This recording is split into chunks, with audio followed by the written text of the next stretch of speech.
আসসালামু আলাইকুম ওয়া রাহমাতুল্লাহি ওয়া বারাকাতুহু। সুবা সায়েন্স একাডেমির পক্ষ থেকে এসএসসি 2026 পরীক্ষার্থীদেরকে আন্তরিক শুভেচ্ছা ও অভিনন্দন। আজকে আমি আলোচনা করব পদার্থবিজ্ঞান তৃতীয় অধ্যায় বল নিয়ে। তো এই অধ্যায়ের স্থিতিস্থাপক সংঘর্ষ, মানে সংঘর্ষের পরে স্থিতিস্থাপক সংঘর্ষ হলে বিষয়ের সমস্ত কিছু নিয়ে আজকে আমি আলোচনা করার চেষ্টা করব। তো এর আগে আমি আলোচনা করছিলাম কি সংঘর্ষের পরে আলাদা বেগে গেলে বা মিলিত বেগে রওনা দিলে ভরবেগের সংরক্ষণশীলতা নীতি মেনে চলবে কিনা, বা আরো অনেক কিছু ম্যাথ আমরা করছিলাম। যারা দেখো নাই তারা ওই লেকচারটা দেখবা, তাহলে সুন্দরভাবে বুঝতে পারবা। আজকে আলোচনা করব সেটা হচ্ছে স্থিতিস্থাপক সংঘর্ষ। কি সংঘর্ষ? স্থিতিস্থাপক সংঘর্ষ। এখন প্রশ্ন যে স্থিতিস্থাপক সংঘর্ষটা কি? স্থিতিস্থাপক সংঘর্ষটা হচ্ছে কি জানো? স্থিতিস্থাপক সংঘর্ষ হচ্ছে যে একাধিক কোনো গাড়ি দেখা যাচ্ছে যে সংঘর্ষ হওয়ার পরে যদি স্থির থাকে, সংঘর্ষ হওয়ার পরে স্থির থাকে, বা দেখা যাচ্ছে যে একাধিক কোনো গাড়ির মধ্যে সংঘর্ষের ফলে ওই গাড়ি দুটির পূর্বে মানে আগের পূর্বের মোট গতিশক্তি এবং সংঘর্ষের পরে মোট গতিশক্তি যদি সমান হয়, তাহলে আমরা বলতে পারি যে এটা স্থিতিস্থাপক সংঘর্ষ। আশা করি বুঝতে পারছো। তার মানে ভরবেগ সংরক্ষণশীলতা থাকবে এবং গতিশক্তি সংরক্ষণশীলতা থাকবে, এটাকেই আমরা বলতে পারি পূর্ণ স্থিতিস্থাপক সংঘর্ষ। তো দেখো, পূর্ণ স্থিতিস্থাপক সংঘর্ষের ক্ষেত্রে আমরা পরবর্তী বেগগুলো কিভাবে নির্ণয় করব। তো দেখো, আমি তোমাদেরকে শিখাই স্থিতিস্থাপক সংঘর্ষ। এটা হচ্ছে কিসের? স্থিতিস্থাপক সংঘর্ষ।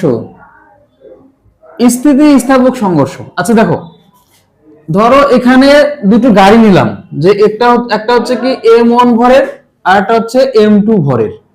তো দুটো গাড়ি মনে করো একই দিকে যাচ্ছে। এখানে আদিবেগ U1 নিলাম, এখানে হচ্ছে আদিবেগ কি নিলাম? U2 নিলাম। তো দেখো, এই জায়গায় এসে গাড়ি দুটির একটা কি ঘটছে? সংঘর্ষ ঘটছে। কি ঘটছে? গাড়ি দুটির সংঘর্ষ ঘটছে। তো এই যে গাড়ি দুটির যে সংঘর্ষ ঘটছে, এখানে গাড়ি দুটি স্থিতিশীল অবস্থায় আছে, মানে সংঘর্ষের পরে তারা স্থির অবস্থায় আছে, বা দেখা যাচ্ছে যে এটা স্থিতিস্থাপক সংঘর্ষের সৃষ্টি করছে। তো স্থিতিস্থাপক সংঘর্ষ যদি সৃষ্টি করে, তাহলে এই যে এইখানে V1 ও V2 এই যে দুইটা বেগ আমরা কিভাবে বের করব, বা এই দুইটা বেগ নির্ণয় করার সূত্রটা আমরা কিভাবে শিখবো, বা এই সূত্র দুটো কি আমরা সেটা কিন্তু আজকে এখানে জানবো। দেখো, স্থিতিস্থাপক সংঘর্ষের ক্ষেত্রে এই যে শেষ বেগ, গাড়ি দুটির শেষ বেগ V1 ও V2 বের করার সূত্রটা আমি দিচ্ছি, তোমরা লিখে নাও। দেখো, V1 যখন তুমি বের করবা স্থিতিস্থাপক সংঘর্ষের ক্ষেত্রে, কিন্তু এটা হচ্ছে স্থিতিস্থাপক সংঘর্ষের ক্ষেত্রে। দেখো, V1 ইকুয়াল টু আমরা কি লিখতে পারি? আমরা লিখতে পারি M1 মাইনাস হচ্ছে M2, M1 প্লাস হচ্ছে M2 ইনটু হচ্ছে U1, তারপর হচ্ছে প্লাস 2M2 ডিভাইডেড বাই হচ্ছে M1 প্লাস M2 ইনটু হচ্ছে U2। দেখো, যখন তুমি V1 বের করবা, কি বের করবা? যখন তুমি V1 বের করবা, তখন M1 minus M2, M1 minus হচ্ছে M2 এবং M1 প্লাস M2 নিচে ভাগ হবে, U1 এখানে হবে, U2 এখানে গুণ করতে হবে। আর এখানে তুমি প্রথমে যে M1 টা নিবা, তার বিপরীত হচ্ছে কি M2 টা এখানে ডাবল লিখতে হবে 2M2। আশা করি বুঝতে পারছো। এখন দেখো, যখন তুমি V2 টা বের করবা, V2 কিভাবে বের করবা? ঠিক একই ভাবে লিখতে পারবা যে V2 এর ক্ষেত্রে এটা হচ্ছে 1 নম্বর সূত্র, এটা হচ্ছে 2 নম্বর সূত্র। দেখো, V2 এর ক্ষেত্রে V2 যখন বের করবা, তখন এখানে হবে কি M2 মাইনাস M1। তার মানে V1 এর ক্ষেত্রে হচ্ছে M1 মাইনাস M2, আর V2 এর ক্ষেত্রে হচ্ছে কি M2 minus M1। M2 minus M1। দেখো, তোমরা কিন্তু ম্যাক্সিমাম স্টুডেন্ট কিন্তু ভুল করে এই জায়গায়, এই M1 মাইনাস M2 এই জায়গায় ওলট করে। তো এই জায়গায় তোমরা মনে রাখবা যে V1 এর ক্ষেত্রে M1 আগে, V1 এর ক্ষেত্রে কি আগে? M1 আগে, আর V2 এর ক্ষেত্রে M2 আগে। আশা করি বুঝতে পেরেছো যে V1 এর ক্ষেত্রে M1 আগে, এখানে হচ্ছে U1 আগে, আর U2 হচ্ছে পরে। আর এখানে হচ্ছে কি V2 এর ক্ষেত্রে M2 আগে, M2 আগে। নিচে যা আছে তাই লিখবা, ইনটু হচ্ছে কত? এখানে দেখো U1 টা আগে ছিল, আর এখানে হবে U2 আগে হবে, প্লাস এখানে হচ্ছে কত? 2M1। দেখো, প্রথমটার V1 এর ক্ষেত্রে কিন্তু এখানে M2, আর এখানে V2 এর ক্ষেত্রে হচ্ছে এখানে M1, তারপর হচ্ছে নিচে M1 প্লাস হচ্ছে M2, M1 plus M2 into হচ্ছে U1। তার মানে এটা উল্টোটা। দেখো তোমরা মনে রাখবে যে V1 এর ক্ষেত্রে M1 আগে, আর এখানে U1, এখানে হচ্ছে U2, এখানে হচ্ছে M2, মানে প্রথমেরটা 1 পরেরটা 2, আর এখানে হচ্ছে প্রথমেরটা 2 পরেরটা হচ্ছে 1। আশা করি বুঝতে পাইছো। তো এই দুইটা সমীকরণ দিয়ে কিন্তু আমরা স্থিতিস্থাপক সংঘর্ষের পরবর্তীতে যে বেগ দুইটা, সেই বেগ দুইটা আমরা বের করতে পারবো এই দুইটা সূত্র দিয়ে। তোমাদেরকে একটা আমি এক্সাম্পল দিয়ে বুঝায় দেই, তাহলে কিন্তু ক্লিয়ার বুঝতে পারবা। দেখো এটা মুছে দিলাম। দেখো এখানে মনে করো যে একটা গাড়ি, যে গাড়িটির ভর হচ্ছে 12,000, কত হাজার? 12,000। আর এখানে একটা গাড়ি দিলাম, এইখানে একটা গাড়ি দিলাম, এটার ভর হচ্ছে 800, এটার ভর হচ্ছে 800 কেজি, আর এটা হচ্ছে 12,000 কেজি। এখন দেখো এই দুইটি গাড়ি পরস্পর 800 মিটার দূরত্বে অবস্থান করতেছে। কত মিটার? 800 মিটার দূরত্বে অবস্থান করতেছে। দেখো এই গাড়িটি 12 মিটার পার সেকেন্ড বেগ নিয়ে চলছে, আর এই গাড়িটি, এই যে প্রথম যে গাড়িটি সেটা 12 মিটার পার সেকেন্ড বেগে চলছে, আর পরবর্তী গাড়িটি প্রথম গাড়ির অভিমুখে, মানে প্রথম গাড়ি যেদিকে যাচ্ছে এ সেদিকে আসতেছে কত বেগে? এ আসতেছে 20 মিটার পার সেকেন্ড বেগটা নিয়ে। দেখো দুইজন কিন্তু অভিমুখে, মানে কি পরস্পরের দিকে আসতেছে, পরস্পরের দিকে কি হচ্ছে? আসতেছে। এখন বলছে, প্রশ্ন করছে যে এই স্থিতিস্থাপক সংঘর্ষের ক্ষেত্রে যদি এখানে কি হয়, স্থিতিস্থাপক সংঘর্ষ হয়, তাহলে এই গাড়ি দুটি সংঘর্ষের পরে বেগ কত? কি বলে যদি প্রশ্ন করে গাড়ি দুটি সংঘর্ষের পর বেগ কত? প্রশ্নটা তোমরা লিখে নাও, এটা হচ্ছে প্রশ্ন, লিখে নাও। সংঘর্ষের পরে, সংঘর্ষের পর গাড়ি দুটির বেগ কত? আরো একটা প্রশ্ন করতে পারে এখানে যে সংঘর্ষের পর কোন গাড়িটি ক্ষতিগ্রস্ত হবে? কি বলতে পারে যে সংঘর্ষের পর কোন গাড়ি ক্ষতিগ্রস্ত বেশি হবে? দেখো এখান থেকে তোমাকে দুইটা কোশ্চেন করতে পারে। একটা হচ্ছে কি সংঘর্ষের পর গাড়ি দুটির বেগ কত, আর এখানে হচ্ছে কি সংঘর্ষের পর কোন গাড়ি ক্ষতিগ্রস্ত বেশি হবে, মানে বেশি কোন গাড়িটি ক্ষতিগ্রস্ত হবে। আর সংঘর্ষের পর মনে করো যে এখানে এই গাড়ি দুটির সংঘর্ষ করছে এখানে, তো এই যে এখানে সংঘর্ষ করছে এই দুইটার বেগ যদি V1 এবং V2 ধরি, তাহলে আমাদের বের করতে বলছে কি V1 এবং V2, এই দুইটা মান আমাদেরকে বের করতে বলছে। তো দেখো এক নম্বরটা আমরা সমাধান করি।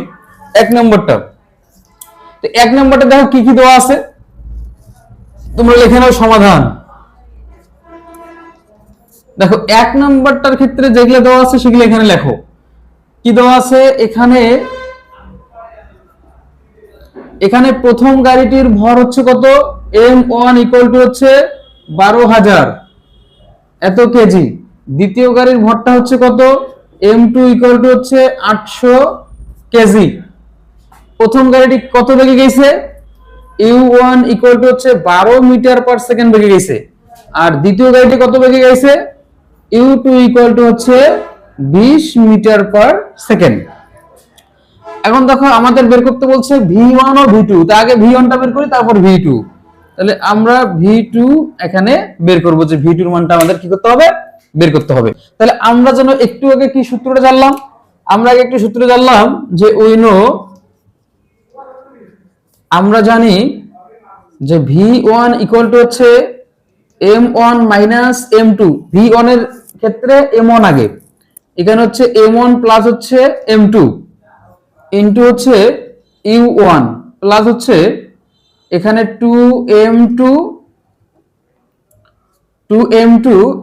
M1 প্লাস হচ্ছে M2 ইনটু হচ্ছে কত? U2। এখন দেখো যদি আমরা মানগুলো বসে দেই, আমরা কিন্তু V1 এর মানটা পাবো। আচ্ছা মানগুলো তোমরা বসে দাও। M1 এর মানটা হচ্ছে কত? 12,000 মাইনাস M2 এর মানটা হচ্ছে কত? M2 এর মানটা হচ্ছে 800। এখানে দেখো এই যে প্রথম গাড়িটি কিন্তু যেদিকে যাচ্ছে, দ্বিতীয় গাড়িটি কিন্তু সেই দিকেই আসতেছে। দ্বিতীয় গাড়িটি সেই দিকেই আসতেছে। আচ্ছা, পরস্পর মুখে আসলে একটা কিন্তু আমাদের কি করতে হবে, দ্বিতীয় বেগটাকে ঋণাত্মক ধরতে হবে। কি করতে হবে? ঋণাত্মক, কারণ একই দিকে যেতে যাচ্ছে, মানে পরস্পর মুখে আসতেছে। তাহলে আমরা এখানে ইউ2 মানটা কি দেবো? ঋণাত্মক দেবো, মাইনাস মান হবে। এই ইউ2 বেগটা কত হবে? মাইনাস হবে। কারণ কেন? পরস্পরের অভিমুখে তারা আসতেছে বা যাত্রা করছে। কথা কি বুঝতে পেরেছো? তাহলে এখানে মাইনাস হবে। তো M1 এর মানটা হচ্ছে কত? 12,000 প্লাস হচ্ছে কত?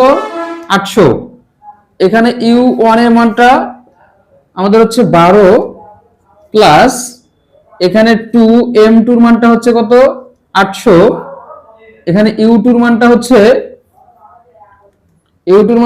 মাইনাস 20। U2 এর মানটা হচ্ছে কত? মাইনাস 20।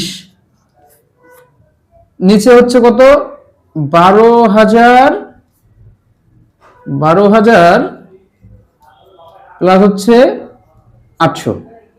12,000 প্লাস হচ্ছে 800। এখন দেখো 12,000 আর 800 আমরা যোগ করলে কত পাই? 12,800। আর উপরে হচ্ছে মাইনাস করলে কত পাই? 800 যদি আমরা মাইনাস করি তাহলে হচ্ছে 11,200। 11,200 ইন্টু হচ্ছে কত? 12 প্লাস এখানে হচ্ছে কত? এখানেও আমরা পাই 12,800 আর উপরে হচ্ছে কত? 1600 গুণন হচ্ছে কত? মাইনাস 20। এখন দেখো যদি আমরা ক্যালকুলেশন করি, এখানে এটা কিন্তু 12, হ্যাঁ? আচ্ছা, তোমরা যদি এইটুক জায়গায় ক্যালকুলেশন করো, এইটুক জায়গায় ক্যালকুলেশন করে তোমরা পাবা 10.5। তারপর হচ্ছে কত? এই যে প্লাসে মাইনাসে আমি একবারে মাইনাস দিলাম, দেখো প্লাসে মাইনাসে মাইনাস। আর এইটুক জায়গা যদি ক্যালকুলেশন করো তাহলে তোমরা পাবা 2.5 ইকুয়াল টু হবে 8। তার মানে 8 মিটার পার সেকেন্ড। তার মানে আমরা V1 এর মানটা পেলাম কত? 8 মিটার পার সেকেন্ড। আশা করি বুঝতে পারছো। আচ্ছা, এখন আমরা V2 এর মানটা বের করি। V2 এর মানটা বের করি। এটা মুছে দিলাম, এটা তোমরা তুলে নিও, হ্যাঁ? এখন আমরা V2 এর মানটা বের করব। আচ্ছা দেখো এখানে কি কি দেওয়া আছে, এখানে ওই মানগুলো একই। M1 ইকুয়াল টু হচ্ছে 12,000 এত কেজি। তারপরে M2 টা হচ্ছে কত? 800 কেজি। দেখো অনেকে কিন্তু তোমরা চিন্তা করতেছো এই 800 নিয়ে, যে 800 মিটার দূরত্বে আছে। দেখো এটা কিন্তু তোমাদেরকে বিভ্রান্ত সৃষ্টি করার জন্য দিচ্ছে। এটা আসলে তোমাদের এই ক্ষেত্রে কাজে লাগতেছে না। এটা নিয়ে টেনশন করার দরকার নাই, ঠিক আছে? এটা হলো এক প্রকার কি জানো, তোমরা বিয়ে বাড়ি দেখো নাই? তো বিয়ে বাড়িতে যখন তোমরা যাও, দেখো কিছু থার্ড পক্ষ লোক, মানে কিছু তেহাত পক্ষের লোক যেটাকে বলা হয়, বা আউটসাইডের কিছু লোক আছে না, যারা দেখা যাচ্ছে যে বিয়ে বাড়িতে আসার পর দেখা যাচ্ছে যে কোনো বিষয় নিয়ে তারা কি করবে, একটা না একটা গন্ডগোল পাকাবে। তো এটা হচ্ছে সেই লোকটা, ঠিক আছে? এই ম্যাটটাকে গন্ডগোল পাকার জন্য চলে আসছে। তো যে ওই তেহাত পক্ষের লোকের কথা শুনে বিয়ে বাড়িতে গ্যাঞ্জাম সৃষ্টি করবা, তখন কিন্তু বিয়ে বাড়িতে কি হয়, গ্যাঞ্জামের সৃষ্টি হয় বা সমস্যা সৃষ্টি হয়। তো যে এই 800 কে নিয়ে চিন্তা করবা, সে কিন্তু গ্যাঞ্জামে পড়ে যাবা। এই জন্য একে নিয়ে চিন্তার কোনো কারণ নাই। তো দেখো মানগুলো বসে দেই। U1 এর মানটা হচ্ছে কত? U1 এর মানটা হচ্ছে 12 মিটার পার সেকেন্ড। আর U2 এর মানটা হচ্ছে কত? Minus 20 metre per second. আমাদের V2 এর মানটা বের করতে হবে। কার মান? V2 এর মান। আমরা জানি যে V2 ইকুয়াল টু হচ্ছে, আমাদের V2 এর ক্ষেত্রে M2 টা আগে হবে। M2 minus M1, M1 plus হচ্ছে M2 ইন্টু হচ্ছে কত? ইন্টু হচ্ছে U2 প্লাস এখানে হচ্ছে 2M1, M1 প্লাস হচ্ছে M2 ইন্টু হচ্ছে U1। তো দেখো যদি আমরা মানগুলো বসে দেই, এখানে M2 এর মানটা হচ্ছে কত? 800 মাইনাস 12,000। আর M1 টা হচ্ছে কত? 12,000 প্লাস হচ্ছে 800 ইন্টু এখানে U2 এর মানটা হচ্ছে কত? মাইনাস 20 প্লাস এখানে হচ্ছে 2, M1 এর মানটা হচ্ছে কত? 12,000। M1 হচ্ছে 12,000 প্লাস হচ্ছে 800 ইন্টু U1 এর মানটা হচ্ছে কত? ইন্টু U1 এর মানটা হচ্ছে 12, এখানে 12 দ্বারা গুণ দিলাম। তো দেখো যদি তুমি এটা ক্যালকুলেশন করো, এই যে এখানে কিন্তু মাইনাস মান আসে, মাইনাসে মাইনাসে প্লাস হয়, ক্যালকুলেশন করলে কিন্তু মোটামুটি তুমি 40 পাবা, 40 মিটার পার সেকেন্ড। তাহলে দেখো এভাবে তুমি V2 এর মানটাও বের করতে পারবা। তাহলে V1 এবং V2 এর মানটা তুমি স্থিতিস্থাপক সংঘর্ষের ক্ষেত্রে তুমি কি করতে পারবা, বের করতে পারবা। আশা করি বুঝতে পারছো। এখন আমরা 2 নম্বর ম্যাথটা সলভ করি। 2 নম্বর ম্যাথটাতে কি বলছে, সংঘর্ষের পর কোন গাড়ি ক্ষতিগ্রস্ত বেশি হবে। কি বলছে, সংঘর্ষের পর কোন গাড়িটি বেশি ক্ষতিগ্রস্ত হবে। আচ্ছা দেখো এটা আমি মুছে দেই, এটা তোমরা লিখে নিও। তাহলে হচ্ছে 2 নম্বর ম্যাথটা দেখো, 2 নম্বর ম্যাথটার ক্ষেত্রে বলছে যে কোন গাড়িটি বেশি ক্ষতিগ্রস্ত হবে। তো দেখো আমরা কিন্তু V1 টা যেন কি পাইছি, V1 টা পাইছি 8 মিটার পার সেকেন্ড, আর V2 টা কত পাইছি, V2 পাইছি 40 মিটার পার সেকেন্ড। যেহেতু গাড়ি দুটির বেগ আমরা সংঘর্ষের পরে ধনাত্মক পাইছি, যেহেতু ধনাত্মক মানটা পাইছি, সেহেতু দুটো গাড়ি এই যে বেশি ভরের গাড়ির দিকে কি হবে, গতিশীল হবে। এখন দেখো কোন গাড়িটি ক্ষতিগ্রস্ত হবে, কোন গাড়িটি ক্ষতিগ্রস্ত হবে। তাহলে আমরা এখানে বেগের পরিবর্তনটা আগে বের করি। বেগের পরিবর্তন দেখো প্রথম গাড়ির ক্ষেত্রে, প্রথম গাড়ির ক্ষেত্রে কিন্তু এখানে আমরা যদি বেগের পরিবর্তনটা নেই, তাহলে হচ্ছে V1 মাইনাস হচ্ছে U1, তাহলে হচ্ছে কত, 8 মাইনাস হচ্ছে 12 মাইনাস 4 মিটার পার সেকেন্ড। আর দ্বিতীয় গাড়ির যদি বেগের পরিবর্তন নেই, যে দ্বিতীয় গাড়ির বেগের পরিবর্তনটা হচ্ছে V2 মাইনাস হচ্ছে U2, V2 এর মানটা যেন কত পাইছি আমরা, 40 মাইনাস U2 এর মানটা হচ্ছে কত, মাইনাস 20, কেন, অভিমুখে, এই জন্য মাইনাস 20। তাহলে হচ্ছে 40 প্লাস হচ্ছে মাইনাস প্লাস 20 ইকুয়াল টু হচ্ছে কত, 60। তো দেখো প্রথম গাড়িটির বেগের পরিবর্তন পাইলাম -4 মিটার পার সেকেন্ড, আর দ্বিতীয় গাড়িটির বেগের পরিবর্তন হচ্ছে কত, 60 মিটার পার সেকেন্ড। বেগের পরিবর্তন হচ্ছে 60 মিটার পার সেকেন্ড। তার মানে দ্বিতীয় গাড়িটির, মানে এই গাড়িটির বেগটা কি হবে, অনেক বেশি হবে, এবং এই গাড়িটির থেকে ভরে কি অনেক কম। সুতরাং এই দ্বিতীয় গাড়িটি বেশি ক্ষতিগ্রস্ত হবে বা দূরে ছিটকে পড়ে যাবে। আশা করি বুঝতে পারছো। তো দেখো এই যে স্থিতিস্থাপক সংঘর্ষের ক্ষেত্রে কিন্তু তুমি এইভাবে ম্যাথগুলো সলভ করতে পারবা।